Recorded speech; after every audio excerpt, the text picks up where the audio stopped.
प्रभु परमेश्वर का धन्यवाद हो आज की सुंदर सुबह के लिए कि परमेश्वर ने एक सुंदर सुबह हमें दी है कि हम परमेश्वर के चरणों में आकर परमेश्वर की महिमा करें, उसके नाम को हम ऊंचा उठा पाएं। परमेश्वर ने हमें मौका प्रदान कर दिया है कि हम उसके साथ बैठकर उसके नाम को ऊंचा उठा पाएं। अपने मनों को तैयार करें, अपने हृदय को तैयार करें, परमेश्वर से सहायता मांगे, उसकी उपस्थिति का एहसास हम करें। प्रार्थना करेंगे। जीवते और सच्चे विश्वास के योग्य परमेश्वर, आज के इस दिन के लिए आपको धन्यवाद। आपने हमें जीवन दिया, आज का सुंदर दिन देखने का मौका दिया, इसके लिए धन्यवाद। हमारे उन सारे भाई बहनों के लिए प्रभु जो इस वीडियो के द्वारा ऑनलाइन प्रभु जी आशीष को प्राप्त कर रहे हैं, हम उनके लिए प्रार्थना करते हैं उत्तम आशीष दे। जितने भाई बहन प्रभु जी आपके वचन को सुन रहे हैं, जिनके कानों में आवाज पहुंच रही प्रभु जी, आप उनसे बातचीत करें, उनके हृदय को बदले, आशीष से भरपूर कर घर में से बीमारी को, परेशानी को, कठिनाई को, दुख और मुसीबत को दूर करें प्रभु। आपकी आत्मा को भेजते हैं, एक एक से बातचीत कर उनके जीवन को बदल प्रभु जी, हृदय को बदल दे प्रभु जी, ताकि आपके नाम को महिमा मिल सके। हमारे प्रदेश पर आपकी आशीष हो प्रभु जी, यहाँ के मुख्यमंत्री पर आपकी आशीष हो। जो समस्याएं हैं वो सब सुलझ सके, देश प्रदेश उन्नति करे, हमारे प्रदेश पर आपके अनुग्रह की दृष्टि बने रहे। पूरे देश को आपके हाथ में सौंपते, इस देश पर प्रभु आपकी दया दृष्टि बनी रही। ये देश आगे बढ़ता जाए, हर प्रकार की समस्या, परेशानी, कठिनाई, दुख और मुसीबत आपके नाम से दूर हो पिता परमेश्वर। हम आपसे यही प्रार्थना करते हैं पिताजी, हमारे देश को अपने हाथों में ले, हमारे प्रधानमंत्री पर आपकी आशीष हो प्रभु जी, उनको अपने हाथों में ले, बुद्धि ज्ञान से परिपूर्ण कर, आपकी दया दृष्टि उन पर बनी रहे, आपका हाथ उन पर बना रहे। हम आपसे ही प्रार्थना करते हैं, हर कदम पर आप अगुवाई करें। बड़े आदर के साथ आज के पूरे कार्यक्रम को, आज के डिवोशन को प्रभु जी आपके हाथों में सौंपते हैं। इस गीत के द्वारा प्रभु जी हम सबको आशीष करें, वचन के द्वारा आशीष करें, और हमारा बैठना आपको भाग सके और हम आपकी महिमा कर सके। सारी महिमा आपको देते हुए प्रार्थना को अपने प्रभु अपने धारकर्ता यीशु मसीह के नाम से मांगते हैं, आमीन। हम परमेश्वर की महिमा के लिए इस गीत को सुनेंगे। तेरी आराधना करूं, पाप क्षमा कर, जीवन दे दे, दया की याचना करूं।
शक्तिमान तू ही है मेरे जीवन का संगीत, तू ही महान सर्वशक्तिमान, तू ही है मेरे जीवन का संगीत।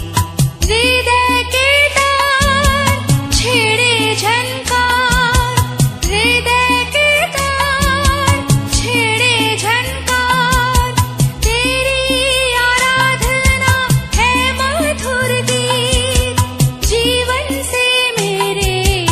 महिमा पाए, एक ही काम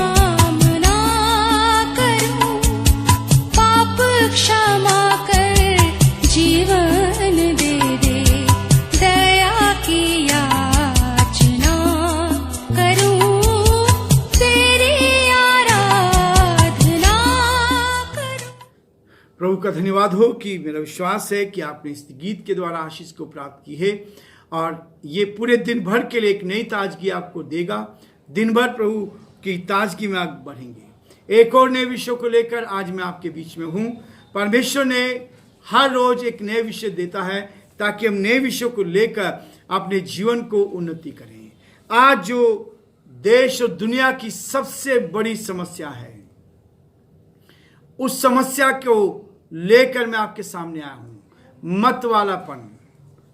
मतवालापन, नशे की आदत, इससे कैसे छुटकारा पाएं, इससे घर बर्बाद हो रहे हैं, कैसे घर आबाद हो जाएं, लोग परेशान हैं, इससे कैसे हम बच सकते हैं, इसके बारे में आज वचन क्या कहता है, इसको हम पढ़ने का प्रयास करेंगे और परमेश्वर की इस वाणी को सुनेंगे। जो परमेश्वर की वाणी है, किसी मनुष्य की नहीं, मेरी नहीं, लेकिन ये ईश्वर की वाणी है। और जब ईश्वर की वाणी हमारे हृदय में टच करती है, हमारे हृदय को बदलती है। इफिसियों उसका 5 अध्याय और उसके 15, 16 और 17 पद को हम पढ़ेंगे। परमेश्वर इसके द्वारा हमें उत्तम से उत्तम आशीष दे। लिखा है, इसलिए ध्यान से देखो कि कैसी चाल चलते हो, निर्बुद्धियों के समान नहीं पर बुद्धिमानों के समान चलो, अवसर को बहुमूल्य समझो क्योंकि दिन बुरे हैं। इस कारण निर्बुद्धि ना हो पर ध्यान से समझो कि प्रभु की इच्छा क्या है। दाक रस से मत वाले ना बनो क्योंकि इससे लुचपन होता है, पर आत्मा से परिपूर्ण होते जाओ। दाक रस से मत वाले ना बनो। दाक रस क्या करता है? दाक रस से क्या होता है? मतवालेपन से क्या चीज आती है? ये आज सुबह मैं आपको बताने का प्रयास करूंगा। प्रभु का वचन कहता है, इसलिए ध्यान से देखो कि कैसी चाल चलते हो। जीवन में प्रभु ने हमें जीवन दिया। आज का दिन, आज की सुबह में दिखाई है। आज का दिन उसने अपने बड़े अनुग्रह के द्वारा हमें दिया है। हम इसके कैसी चाल चलते हैं, हमारा व्यवहार कैसा, हमारी बातचीत कैसी है, हम अपने जीवन को कैसे व्यतीत कर रहे हैं। वो कहता है मत वाले ना बनो। ये मना किया गया है। इफिसियों का लेखक इस बात को कह रहा है कि दाक रस से मत वाले ना बनो क्योंकि इससे लुचपन होता है, इससे गलत चीज उत्पन्न होती है, इससे गलत बातें जीवन में आती है, इससे गलत चीजों की ओर हम जाते हैं, इससे गलत चीजों में हम अपने जीवन को व्यतीत करते हैं। दाक रस से मत वाले ना बनो परंतु आत्मा से मत वाले बनो। इसके विरोध में चेतावनी दी गई है। यदि आप परमेश्वर के वचन को पढ़ेंगे तो परमेश्वर का वचन चेतावनी देता है। ये हमारे परिवार के लिए, हमारे जीवन के लिए, हमारे आत्मिक जीवन के लिए खतरनाक है। मतवालापन, लूका उसका 21 अध्याय और उसके 34 पद में इसके लिए बताया गया, इसलिए सावधान रहो, इसलिए सावधान रहो, ऐसा ना हो कि तुम्हारे मन खुमार और मतवाले और इस जीवन की चिंताओं से सुस्त हो जाए और वह दिन तुम पर फंदे के समान अचानक आ पड़े। मृत्यु अचानक आ जाएगी। ये मना किया गया है, चेतावनी है। इसलिए अपने आप को सावधान रहना। सावधान का मतलब है खतरा है। मतवालापन, दाक रस से मतवाले ना बनो, इससे खतरा है। और ऐसा खतरा है कि अचानक ये मौत हमारे सामने आ जाएगी। हम मरना तो नहीं चाहते, लेकिन जानबूझकर अपने जीवन को इसमें बिताने की कोशिश करते हैं। हम अपने आप को इस खतरे में डाल देते हैं और ये खतरा हमें एक और चेतावनी देता है। गलतियों उसका 5 अध्याय और इसके 21 पद में कहता, डहा, मतवालापन, लीला क्रीड़ा और इनके जैसे और काम हैं, इनके विषय में मैं तुमसे पहले से कह देता हूं, जैसे पहले कह चुका हूं, ऐसे ऐसे काम करने वाले परमेश्वर के राज्य के वारिस ना होंगे। बहुत बड़ी चेतावनी है। यदि मतवालापन हम कर रहे हैं, यदि शराब के नशे में हम शराब को पी रहे हैं, शराब के नशे में हम चल रहे हैं, तो वो कहता है कि परमेश्वर के राज्य में आप नहीं जा सकते। मेरे भाई और बहनों, यदि आपको स्वर्गीय राज्य में प्रवेश करना है, अनंत काल के जीवन में जाना है, स्वर्गीय राज्य में जाना है, तो इससे मत वाले नहीं बनना है। इससे मत वाले नहीं होना है। वचन तो बहुत ही स्पष्ट कहता है, क्योंकि यही वचन है जो आपको प्रेरित करता है, यही वचन है जो आपको आगे बढ़ाता है, यही वचन है जो आपके जीवन को आशीष से भर देता है। यशायाह उसका 28 अध्याय आप निकाले, उसका 8 पद। यशायाह उसका 28 और 8 पद कहता है, क्योंकि भोजन के सब आसन वमन और मल से भरे हैं, कोई शुद्ध स्थान नहीं बचा है। कोई स्थान नहीं, चर्बी चढ़ी जाती है। इस बात को बता, मलिनता हमारी जीवन में आ जाती है, और यही मलिनता जो है इसके का दुष्ट परिणाम हमें मिलता है। यशायाह उसका 5 अध्याय और उसके 11 पद को भी, हाय उन पर जो बड़े तड़के उठकर मदिरा पीने लगते हैं और बड़ी रात तक दाख मधु पीते रहते हैं, जब तक उनको गर्मी ना चढ़ जाए। हाय उन पर। बाइबल में साफ मना किया गया है कि हमें इस बुराई से, ये शराब की आदत से अलग हटना है। प्रभु के विश्वासियों को, प्रभु के लोगों को इस ओर नहीं जाना चाहिए। प्रभु के लोगों को इससे बचना चाहिए। प्रभु के लोगों को इससे अलग होना चाहिए। जैसा हमने लूका 21:34 में पढ़ा है, लिखा, मन को सुस्त कर देता है, काम करने का मन नहीं करता है। जब तक ये शराब नहीं मिलेगी, जब तक हम मतवाले नहीं होंगे, जब तक हम नशे में नहीं आएंगे, इससे क्या होगा? हमारे मन सुस्त हो जाते हैं, मन विचलित हो जाता है। मन जो है विचलित होता है, मन में बेचैनी आती है, और ये मन हमें परमेश्वर की संगति से तो अलग करता ही है, परिवार की संगति से भी अलग कर देता है। होशे नबी किताब उसका 4 अध्याय। होशे नबी किताब मन को विचलित कर देता है, मन को सुस्त कर देता है, मन को विचलित कर देता है। होशे उसका 4 अध्याय उसके 11 पद में क्या है? वेश्यागमन और दाख मधु और ताजा दाख मधु, ये तीनों बुद्धि को भ्रष्ट करते हैं। क्या हम अपनी बुद्धि को भ्रष्ट करना चाहते हैं? क्या हम अपने आप के जीवन को नाश करना चाहते हैं? क्या हम इस संसार में रह के बदनामी को जाना चाहते हैं? प्रभु का वचन कहता है कि हमें इससे अलग होना है। मन को विचलित कर देता है, मन को बेचैन कर देता है। इसके क्या परिणाम हो सकते हैं? इसके परिणाम बहुत खतरनाक होते हैं साहब। लोग पीना चाहते हैं, लोग इस बुराई से बचना नहीं चाहते। मैं बहुतों की काउंसलिंग करता हूं, और बहुत से भाई बहनों ने इस शराब की आदत से छुटकारा पाया, बहुतों को चंगाई मिली, बहुतों ने इस चीज को छोड़ दिया। एक भाई मेरे पास आए जो दिन में 10 बियर की बोतल पीते थे, 1000 रुपये रोज की। उनकी काउंसलिंग की गई, उनके लिए प्रार्थना की गई, और प्रभु ने उनकी शराब को छुड़ा दिया, नशे की आदत को छुड़ा दिया। सारा काम ठप पड़ा था, परिवार के लोग दुखी थे, परिवार में अशांति थी, शांति नहीं थी, पैसा कर्जों में कर्ज हो चुका था, लेकिन परमेश्वर ने बचाया। एक दिन में 1000, एक महीने में 30,000, और एक साल में 3,60,000 का फायदा हुआ। इससे बड़ा फायदा, इससे बड़ा मुनाफा और क्या हो सकता है? प्रभु के वचन के द्वारा। और ऐसे बहुत सारे लोगों के जीवन को प्रभु ने छुआ है, प्रभु ने उत्तम उत्तम आशीष दी है। इससे कंगाली आ जाती है, इससे कंगाली आती है। नीति वचन का 21 अध्याय इस बात को कह रहा है कि इससे कंगाली आती है। 21 का 17 पद क्या कह रहा? देखिए, जो राग रंग से प्रीति रखता है वह कंगाल हो जाता है, और जो दाख मधु पीने और तेल लगाने से प्रीति रखता है वो धनी नहीं हो सकता साहब। कंगाली आती है, इस मतवालेपन से, इस शराब के नशे से हमें कंगाली की ओर जाना पड़ता है, हम कंगाल हो जाते हैं। दूसरी चीज कहता है, इससे रगड़े झगड़े होते हैं।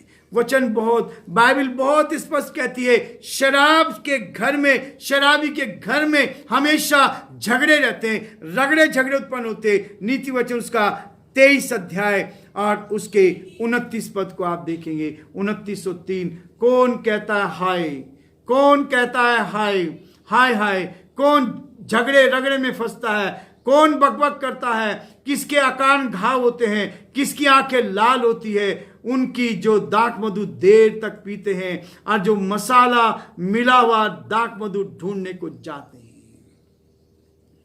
स्पष्ट मना किया गया है, ये बर्बादी की ओर ले जाता है। कंगाली आती है, झगड़े आते हैं घर में, और उसके बाद वो कहता है 2930 में, और वहां शोक होता है, उस घर में शोक आता है, हाय, और शोक उस घर पे पड़ता है जिस घर में ये दाक मधु के मतवाले लोग आते हैं। लेकिन इसके बाद अपराध आते हैं, अपराधों की झड़ी लग जाती है, इससे अपराध आने लगते हैं, अपराध बढ़ने लगते हैं, और कई बार इस मतवालेपन से बहुत सारे अपराधों का सामना मनुष्य को करना पड़ता है। यशायाह उसका 28 अध्याय, यशायाह उसका 28 अध्याय और उसके 7 पद में, 28 का 7 क्या कहता है? ये भी दाक मधु के कारण डगमगाते और मदिरा से लड़खड़ाते हैं, याजक और नबी भी मदिरा के कारण डगमगाते हैं। दाक मधु ने उनको बुला दिया है, वे मदिरा के कारण लड़खड़ाते और दर्शन पाते हुए भी भटक जाते हैं और न्याय में भूल करते हैं। याजक भी, सेवा करने वाले भी, कलीसिया में, चर्चिज में सेवा करने वाले भी दाक रस से मतवाले होते हैं। ये गलत बताया गया है, उसके बावजूद भी लोग इसको लेते हैं, परमेश्वर के वचन से अलग भागते हैं, अपराधों को ये जन्म देती है, परमेश्वर के कार्य को तिरस्कार करते हैं। इससे परमेश्वर का जो कार्य है उसमें उसको हम तिरस्कार करते हैं, उसको अलग करते हैं, उसमें सहयोग नहीं करते हैं, हम उसमें अपने जीवन को व्यतीत करें। जो सेवा चल रही, परमेश्वर के सेवा कार्यों का तिरस्कार करते हैं। हम सेवा तो कर नहीं सकते, लेकिन सेवा करने वालों के भी विरोध में खड़े हो जाते हैं। यशायाह उसका 5 अध्याय 12 पद में कहता है, उनके भोजों में वीणा, सारंगी, ढप, बांसुरी और दाक मधु ये सब पाए जाते हैं। ऐसी पार्टियों में वीणा, राग, रंग राग, रंगेलिया, ढप, बांसुरी और दाक मधु ये सब पाए जाते हैं, परंतु वे यहोवा के कार्य की ओर दृष्टि नहीं करते हैं। जब हम पार्टियां करते हैं तो उसमें ये चलाई जाती है, लेकिन यहोवा के लिए, ईश्वर की दृष्टि में हम कुछ नहीं करते और उसके हाथों के कामों को नहीं देखते। परमेश्वर ने जो काम किए हैं उससे हम अलग होते चले जाते हैं, निंदा होती है इससे। होशे उसका 7 अध्याय 5 पद में लिखा है कि लोग इससे निंदा करते हैं, परमेश्वर की निंदा करते हैं, लोग की निंदा करते हैं और इससे झगड़े और लुचपन होते हैं। इस काम से जब आप मतवाले होते हैं तो इससे झगड़ा होता है, लुचपन होता है। नए नियम में उसके रोमियो उसका 13वां अध्याय आप निकालेंगे और उसका 13 पद आप पढ़ेंगे। रोमियो उसका 13वां अध्याय और उसके 13 पद में लिखा है, जैसा दिन को शोभा देता है वैसे हम सीधी चाल चले, ना कि लीला कीड़ा और ना पियक्कड़पन में, ना व्यभिचार और लुचपन में और ना झगड़े और डाह में। इससे झगड़े और लुचपन उत्पन्न होते हैं, दुष्ट इसके आदी हो जाते हैं। जो लोग दुष्टता का काम करते हैं उसके बगैर इनका काम नहीं चलता है। इसलिए प्रभु कहता है यशायाह उसके 26 यशायाह में उसके 56 अध्याय उसके 12 पद में लिखा है कि झूठे भविष्यवक्ता भी इसके आदी होते हैं। जो भविष्यवाणी तो करते हैं, जो दो तरफी चाल चलते हैं, वो भी इसके आदी हो जाते हैं, वो भी इसमें इसको अपने जीवन में लेने लगते हैं। जबकि बाइबल में मना किया गया है नशे में, इससे दूर रहना है। नशा जो है हमें कंगाल बना देता है। यशायाह उसका 56 अध्याय उसके 12 पद में भी यहाँ कहता है, वे कहते हैं आओ हम दाक मधु ले आएं, आओ मदिरा पी कर छल जाएं, कल का दिन भी जो आज ही है के समान अत्यंत सुहावना होगा। इस नशे में आकर हम लोग अपने आप को भूल जाते हैं और परमेश्वर की विरोध में काम करते हैं। इसके चुंगल में फंसे हुओं से दूर रहें। नीति वचन उसका 23 अध्याय उसके 20 पद को आप अपनी स्क्रीन पर देख सकते हैं।